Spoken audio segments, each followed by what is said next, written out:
Welcome back to Lead. I'm Jake Tapper. In our buried lead, that's what we call stories that we don't think are getting enough attention. We've already seen that hackers infiltrating an email server or any kind of data system is no longer just a hypothetical. You can talk about that with the former heads of Sony or the Democratic National Committee. But what if cyber attackers tried something far more nefarious than exposing embarrassing emails? What if they potentially gained access to key infrastructure, the kind of thing that would affect you at home, by cutting off cell phone coverage or stopping subways or traffic lights or even compromising water supplies? Unfortunately, none of this is a scenario for just a movie. Hackers penetrating our systems, that's already happened. Let's bring in CNN national correspondent Deborah Farrick.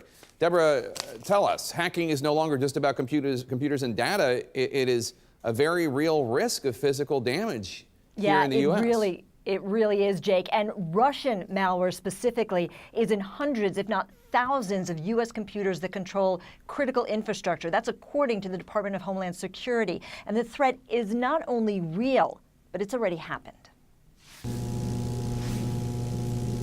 So what happened is one of these large breakers, or several of these large breakers, were operated remotely by the attacker. It was the first known cyber attack of its kind.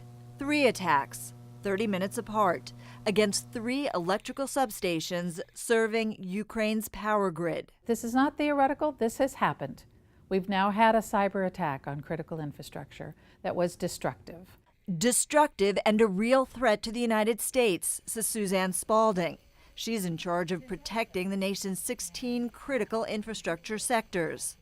A power outage impacts everything from air traffic control to subways and traffic lights, cell phones, computers, water, and food supplies. CNN was given rare access to a government test facility in Idaho Falls, where a team of cyber experts led by Marty Edwards is busy identifying hackers and trying to stop them. Is it difficult for some sort of a cyber attacker to take down a power grid?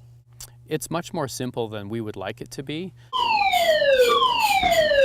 To show us just how simple it is, the cyber team recreated the Ukraine attack. A hacker using a common email phishing scam steals an employee's credentials, takes full control of a computer operating the power grid, and shuts it down. In the Ukraine, power was knocked out to several of their substations. Correct. Could that happen here? You know, it could. All of our infrastructures are run by these computerized systems. Underscoring America's vulnerability, the malicious code identified as having played a role in Ukraine's attack is the same code DHS recently admitted is in hundreds, if not thousands, of U.S. computer systems that control critical infrastructure. The code, known as Black Energy, has been linked to Russia. There are companies across the country, and this is not just with respect to electricity companies, that don't fully appreciate the nature of the threat. 75 to 80% of the nation's critical infrastructure is owned and operated by private sector companies. Despite many warnings, DHS says some companies have failed to take even basic cybersecurity measures. Ultimately comes down to a business decision for the company. A business decision that could allow attackers not only to turn off the lights, but destroy the machinery as well. I'm standing on the actual testing site of the Aurora generator. It was the first test of its kind to prove that a cyber attacker could gain control of a generator and cause it to self-destruct. If an attack were to happen on a generator, how long would it take a plant to get back online?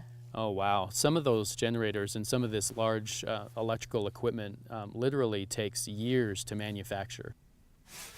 Now, DHS has trained about 11,000 people, both in the government and the private sector, how to better secure their systems. However, there are still large vulnerabilities, and some companies have simply been slow to do what they need to protect their infrastructure. Best way is to limit remote access to only people who need it, or, worst case scenario, disconnect from the internet, which is virtually impossible. Jake? Former CIA director told me it's the thing that keeps him up at night. Fears of cyber terrorism. Deb Farrick, thank you so much. Coming up, a true Olympic first and tears of joy. That story next.